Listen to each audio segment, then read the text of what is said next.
So Temba made there was a Christmas party actually at work, and Temba grilled a rare steak for his boss. And the boss said, "Temba, I like it well done." "Ah, thanks, boss. That means a lot," said Temba. Can you believe that we have reached the end of this year's programming? What a year it has been. We tried so many things. We introduced new features, we dropped some. We reduced the number of days of broadcast, we increased hours on some. But one thing remained constant.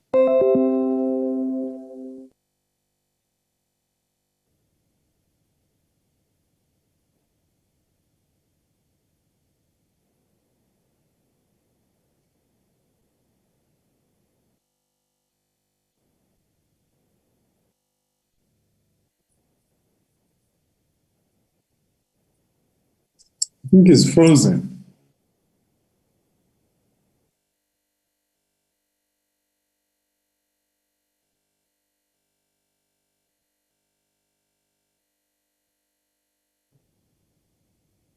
Yeah, I thought it was me for a while.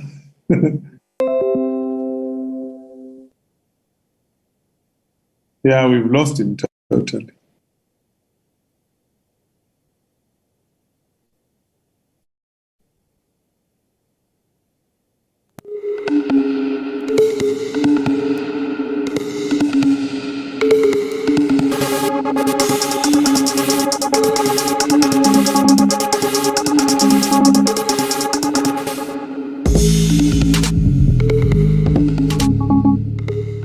What we need to do, we become susceptible to the principle that is called, it's what we call diminishing intent.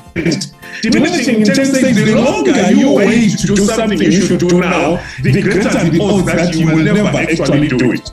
And I can prove it. How many of us are still writing that book 20 years later? And you tell me it's something you are actively doing. When No, never to get personal. You could go to a firm with 12 letters on the door. You could get legal advice from the guy sounds like this. And you could get a very long bill. Or you could just get law. Get Law offers affordable online legal services so you can discuss your case anytime, anywhere with our network of attorneys. We're disrupting the industry to make law accessible for all. Visit getlaw.co.za for more. Brought to you by Ad Crashers, where small business gets in on the big brand action.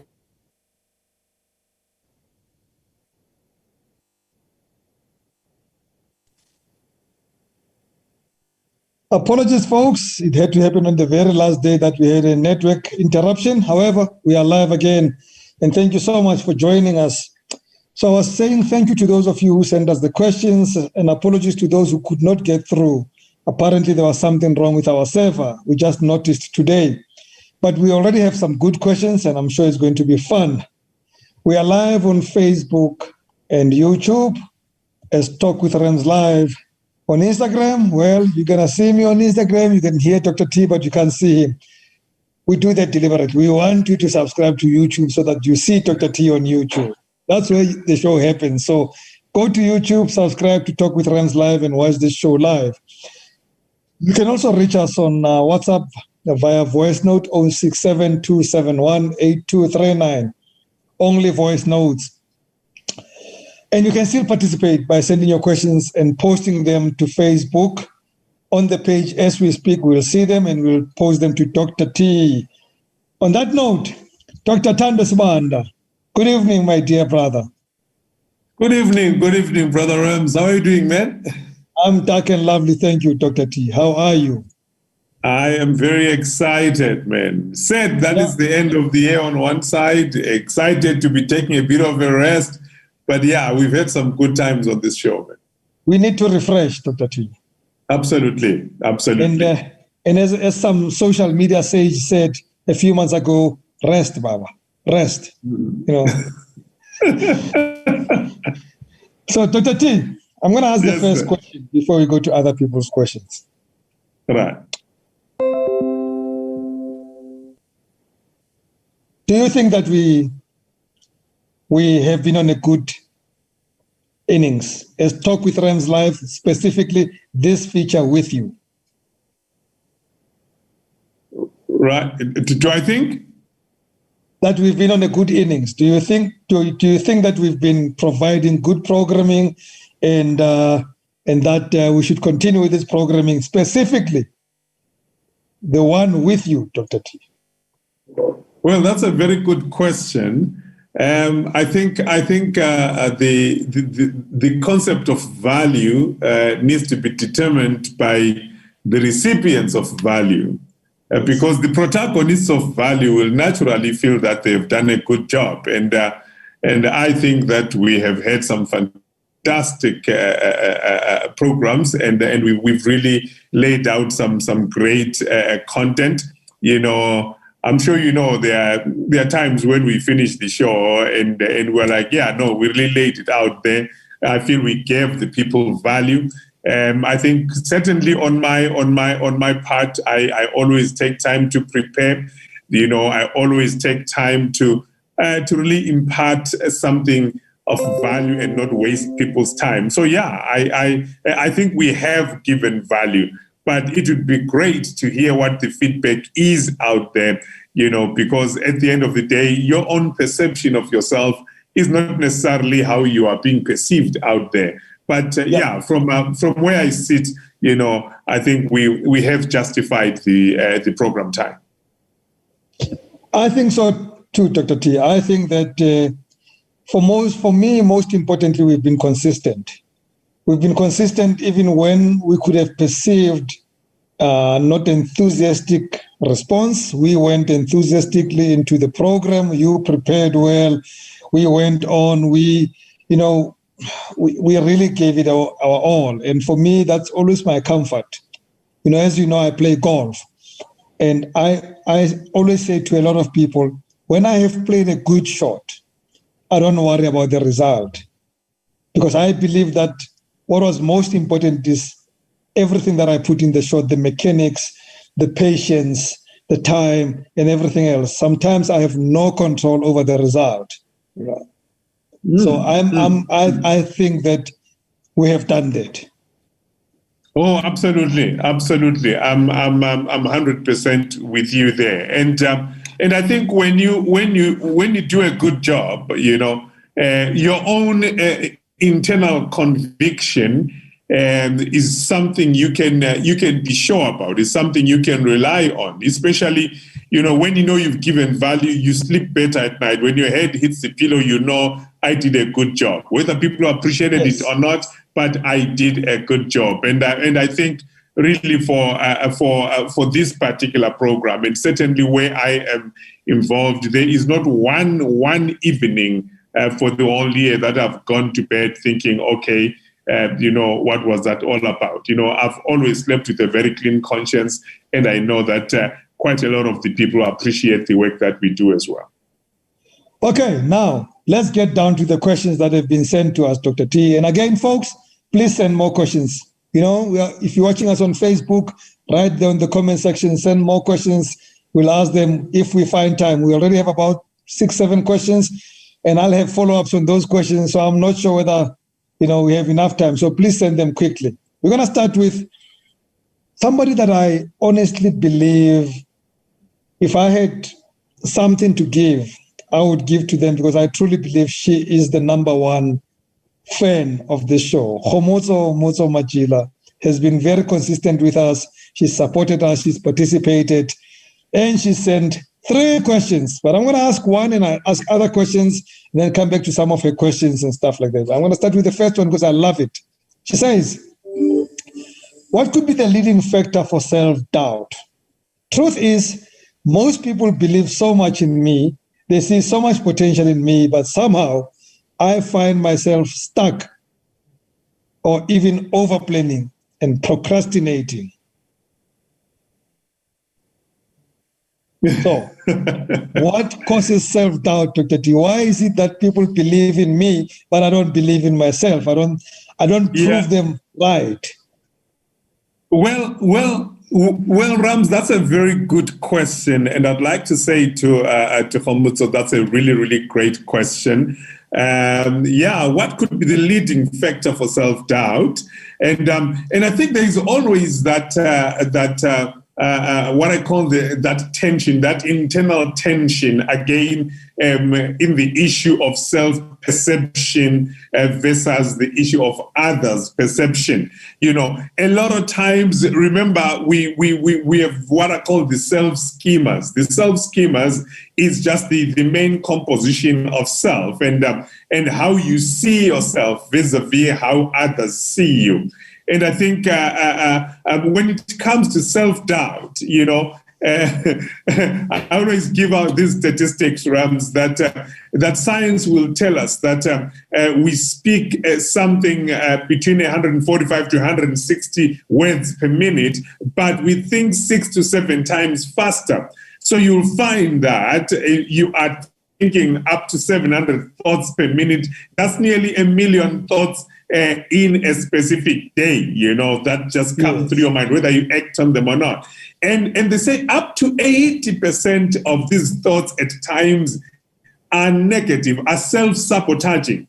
We are constantly talking ourselves out of stuff. We are constantly second-guessing ourselves. Even when you have the answer, you think, well, let me not say it. People might laugh at me. Or what if I'm wrong? What if people might think and look at this way at me? And so I want to say that a lot of self-doubt in terms of how one acts comes from self-perception.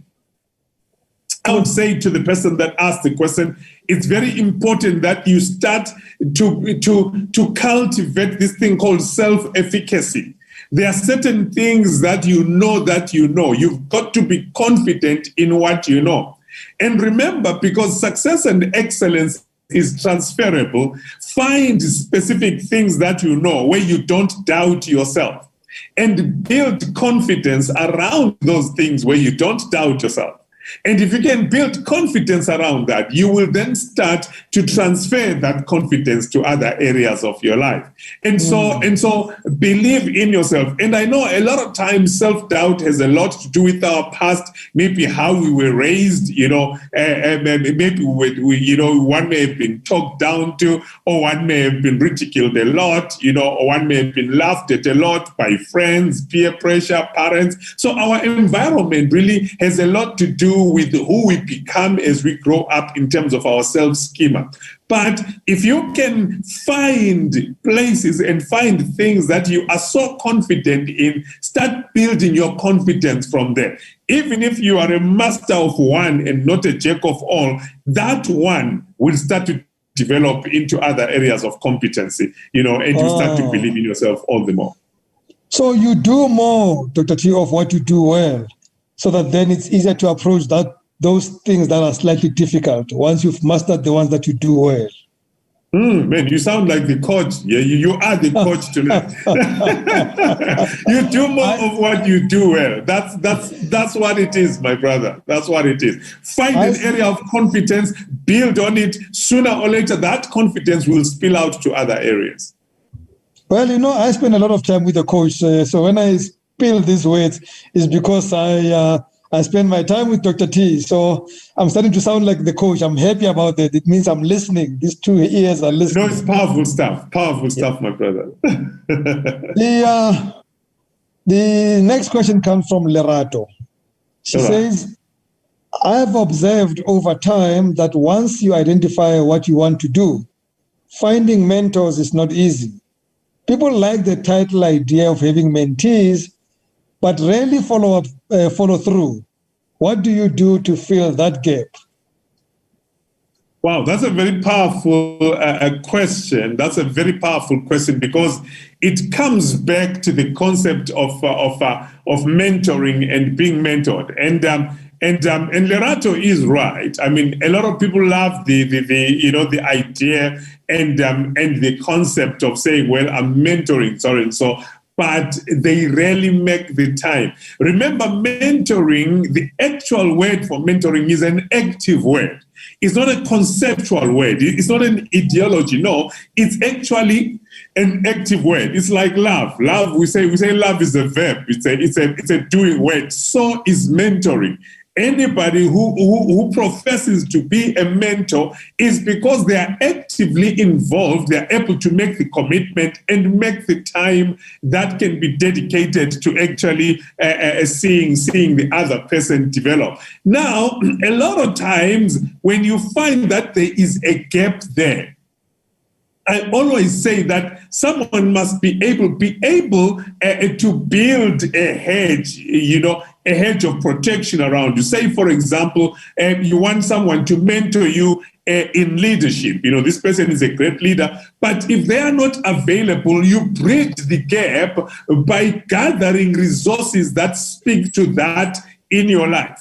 So perhaps if you know that Dr. T is supposed to be mentoring you in this, but Dr. T is not available, you then don't give up on the mentoring process because you need the mentoring process. You need the outcomes of the mentoring process. Guess what? Start building other pillars that will still bring that value back into your life so that it no longer becomes about the person who's supposed to be doing it more than it is about the fact that you are still getting the input coming into your life. I know there's been a lot of disappointment, when people speak of fathering, people speak of mentoring, but they are just not available. I say, don't lose out on the essence, let the main thing remain the main thing, which is the process of mentoring. If the person is not there, we can still have the process by building a lot of other pillars that speak to it. I'm going to try and understand that question better, Dr. T. Are you saying more politely that if that mentor is not delivering on the promise, you move on and find another one? Oh, absolutely. Absolutely. Move on, find another one, and move on and find a very similar thing to fill the gap. Because remember, people are mentored because of a need. Mentoring is not fashion, I have a mentor, no. People are mentored because there's a specific need that needs to be met. So if the person is not there to fill that need, you see, for example, if you want to be mentored in leadership, right? But there's no one to actually give you that time. You know what you do? Read leadership books, attend leadership seminars, put in as much as you can, because for you, the output comes from the process. It may not necessarily come from the person, but let it come from the process. Some people are blessed enough to have good mentors who can commit to the time, I remember for me to get a mentor that really changed my life, I had to insist, I followed the guy and I said to him, look, I need this. He was like, if you need this, you need to be at my office at 6 a.m. in the morning. Guess what? I was there 5:45. Sometimes I would arrive earlier than him. Why? Because I had the need, and that's how Dr. Bill Scheidler got to mentor me. I placed a demand and I placed myself in his schedule, and that's how it came about. Yeah. My other advice to Lerato would be that, and everybody else, none of us are everything. So find a mentor for specific things, which also means you find different mentors for different things. Do not throw all your eggs into one basket. Anybody who claims that they will mentor you on finance and mentor you on fitness and mentor you on this or the other, they're lying to you. They're not being fair to you. We're not strong at everything. My strength is in one thing, and if you came to me for something else, I'll refer you to somebody else or tell you I can't help you on that one. And I do that a lot. Even people who come to me to help them on, coaching them in business, I say to them, my strength really is helping you in growing your sales. But if you want help with managing your books, you're talking to the wrong person, or managing your admin. In fact, I'd like to get you to help me with my admin. I'm hopeless. So find different mentors for different things. We are not all everything for everyone, really, even not for ourselves. And that's a very powerful point, Rams, because a lot of times mentors commit to areas where they have no competence. Yeah. You know, and it's exactly right. I'm a personal development coach. That's where my gift flows. That's where my focus is. You know, that's where my study is. And I'm great at that. But if somebody came for mentoring in something, number one, I'm not passionate about and I'm not competent in, I also need to be honest enough to say, you know what, this I can't do well. You can't get as much as you could get if we were focusing on this. So yes, you know, the mentee needs to understand that we can't be all things to all men. We are some things to some people, you know. But we also need to have the integrity as mentors to know what we are good at and what we are not. Absolutely. Now, Dr. T, I like the next question. It's anonymous, but it's a powerful question. Are relationships more about finding the right person or more about being the right person? Please help, Dr. T. All right. Now that's a very, very, very powerful question, and I always find that a lot. Look, my departure point when it comes to relationship, Rams, is that I find that a lot of times when people break up, when people break up, they say, no, he was not sensitive. She was not sensitive. You know, he didn't listen to me. He didn't. And always whenever there is a break up, the finger always points at the other person. And so I always say when it comes to relationship, it's important to know that things don't end up wrong. They start out wrong. We start out with a very wrong framework when we get into relationships. And a lot of us don't understand relationships. You know, there are two dimensions to a relationship, Rams. One is called chemistry. Chemistry is the fact that there is this seamless attraction between us. But the second one is compatibility. So you can have chemistry but not have compatibility. And sometimes you can have compatibility without chemistry. So therefore, when it comes to relationships, it's not about finding the right person. It's about being the right person. In fact, the word relationship itself is a combination of two words, relating and ship. So in this ship, we specialize in relating. What is relating? Relating is one person, coexisting with another in agreement. So therefore, the question to someone who wants to get in a relationship is, how good are you at listening? Not necessarily how good are you at being listened to. Because all our breakup stories will point at the other person. He was this, she was this. How good are you at listening? Are you the kind of person that can be there, that can listen to someone else? Are you the type of person that is giving? Are you the type of person that is forgiving? How can you be the right person for the other person? You see, if we looked at relationships like that, we would then take responsibility for where we need to grow so that we become the right person for the other person. I promise you, most of the people that break up and point fingers at the other person, the bigger thumb was pointing back at them. They were probably not the person that they needed to be for the other person. Okay, Sipho in Cape Town says, I've been working on a big project for more than a year, but I'm not making headway. And, clients are not responding, they're not buying. Sometimes I feel like quitting. How do I keep myself motivated when the rewards are not showing? Or is it time to review the project? When is the right time to quit, Dr. T? Oh, powerful, tough questions. All right. I'm going to speak to two dimensions on that question for Sipho. I think the first one is he asks and says, how can I remain motivated even when results are not showing? Now, remember, when you start a project, there are certain metrics that need to be in place. There are certain measurables that need to be in place. You need to be able to say, well, how do I measure my progress? If I am successful in this, what are the measures? So you never do anything without measurables. It's called monitoring and evaluation, because you can't manage what you don't measure. You see? If you want to know if something is being effective, what's the measure? What's the measuring framework? So that needs to be there.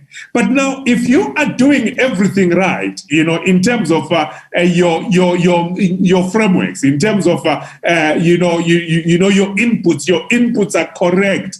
And if the outputs or the outcomes are not what you are looking for, sometimes it's just a matter of a season turning around. That's why the issue of motivation is very important.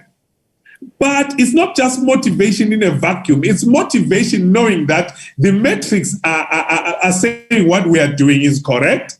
But for some reason, maybe the mindset has not changed in the market out there in terms of the value proposition that we are bringing in. Maybe then it works for us to persist. It works for us to hold our ground. It works for us to keep pushing, because sooner or later the tide will change.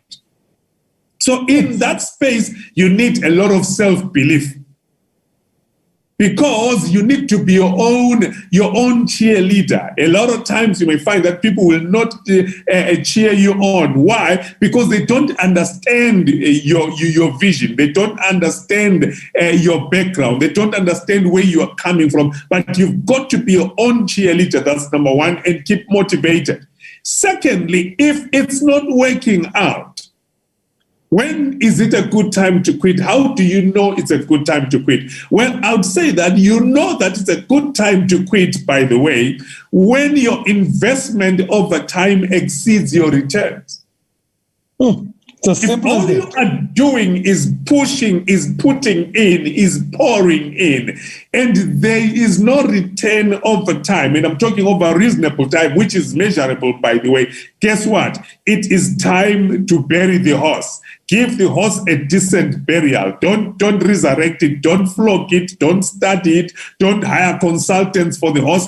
Give it a good burial and move on to the next thing. So your wisdom must not just be in holding on, but it must be in knowing where to let go. It's a principle called ligmo. When it's time to let go and move on. Ligmo, let it go and move on. Okay. Dr. T, I'm going to ask this as our last question in case we don't find more time. But if we do, I'll ask another question. It's a question again from Homotso. And she says, how much influence does your past painful experiences have on your progress in life? She gives context to say, I used to be this highly inspired, self-inspired person, a go-getter of note. But I think somehow, after a traumatic experience, I started living in fear and no longer the outgoing self. All right, absolutely. I'm going to speak a little bit just to the psychology of human beings, right? Remember, we are all a product of our past. We are pushed by our past into the present. And in the present, we've got a decision to either allow the present to push us into what I call a predictable future, or we can make a different decision and embrace an alternative future.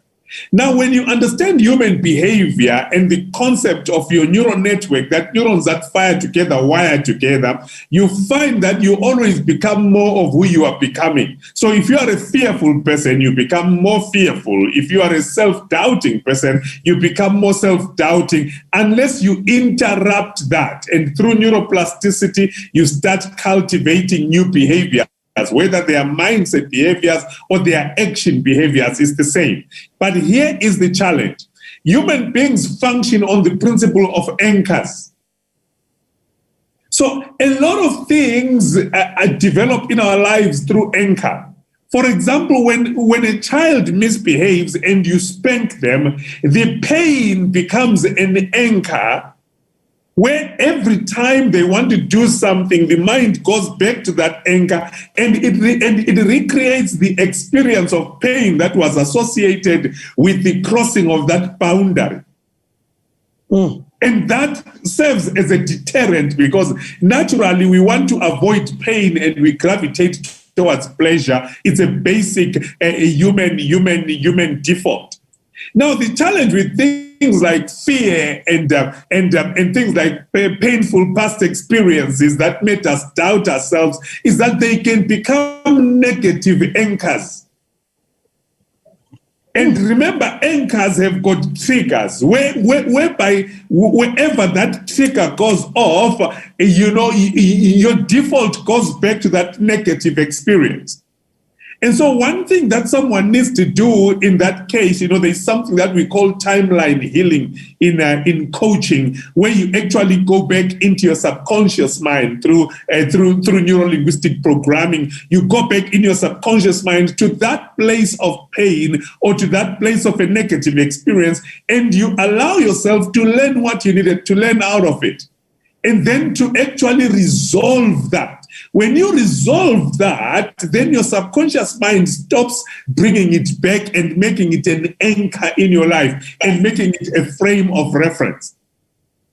Another thing that also can be done is that you look at the legs that created that fear. Remember, everything that becomes an anchor has got legs. You look at those legs, what brought that about? Was that justified? When you go back and look at it in terms of a just perspective, you can easily knock off those legs if the legs were actually not factual legs, and you can recreate a new identity for yourself. If maybe someone said you are useless, you will never do anything, you are a failure, you can look back in your life and places where you have been successful, and then now argue against that framework that created those painful experiences and became an anchor. So you can create new anchors where old anchors had become a place of challenge in your life. Oh, I'm going to have to work on something, Dr. T. I need new anchors on my golf swing, and that's very helpful. Trust me, Dr. T, that's very helpful. It's possible. Yes, they can be enforceable, Dr. T. But we're going to have to stop, unfortunately. Every good thing comes to an end. I'm getting to enjoy this, man. Oh. I know, Dr. T. But, I always say that the best time to leave something is when it's good, because then people want more next time. Yes. Right. Don't let them pull you off stage. They must love it and say, you must come back to say, we want more. Not that they must throw tomatoes at you. Not the boo. No, you don't want the booze. So I was going to tell you, Dr. T, about how I have felt and how this has gone. But I think it's better to tell you what other people say. CB Kuku says, these are so valuable lessons. Please continue. Khomotso says, from my side, this has been one of the most valuable sessions ever. My best home for 2020. Thank you very much for this platform and best content. Thank you very much to Dr. T.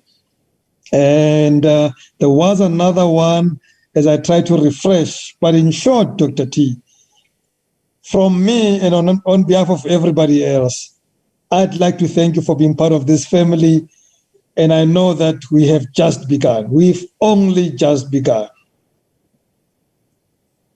I appreciate it, my brother. I appreciate it. Thank you so much. Yeah, the feedback is amazing. I really appreciate it. It's been amazing. So, folks, this is it. We're all going to take a break. Please be safe. It is bad out there. Take care of yourself. Just do the basic stuff, sanitize, social distance, and wear that mask, however inconvenient it can be. But thank you so much for being part of this family for the last year. We're going to take a break, and we shall be back on the 4th of January. It's all 3 weeks on the 11th of January. We're going to give you a full break. But in between, on the 4th, I'm sorry. In between, we're going to create something, and we're going to come back with some seminar. Few people, we're going to do 10 people in a room and do something with Dr. T. So please watch the platform. We'll announce whatever is happening. So for me, it's been fun. I truly appreciate your time. I truly appreciate your patronage. And I know that I speak for Freddie too and Nontobeko in the back office. So, for the very last time in 2020, from me, Rams Mabote, good night and God bless.